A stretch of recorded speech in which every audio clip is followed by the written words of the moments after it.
আমি ভিক্ষা চাই এই সংসদের কাছে। জি। আসসালামু আলাইকুম ওয়া রাহমাতুল্লাহি ওয়া বারাকাতুহু।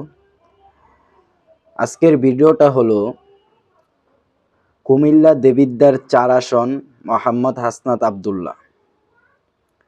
তিনি সংসদ ভবনে যেয়ে কি চাইলেন এবং কিভাবে চাইলেন জনগণের কল্যাণের জন্য, জনগণ যে রাস্তাগুলো ব্যবহার করতে পারে, জনগণ যে ভালোভাবে চলতে পারে এবং ভালোভাবে রাস্তাটা ইউজ করতে পারে।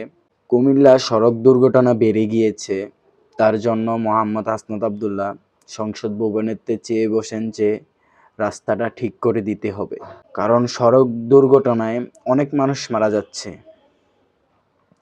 তো চলেন হাসনাত আব্দুল্লাহ কি বলেছেন সেই ভিডিওটা দেখে আসা যাক।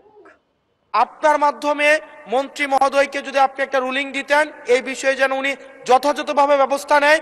আমি ভিক্ষা চাই এই সংসদের কাছে। জি। এই রাস্তাটা 10 লক্ষ মানুষের প্রাণ বাঁচাবে। মাননীয় স্পিকার, আমি আপনাদের কাছে ভিক্ষা চাই এই রাস্তাটাকে প্রশস্তকরণের জন্য।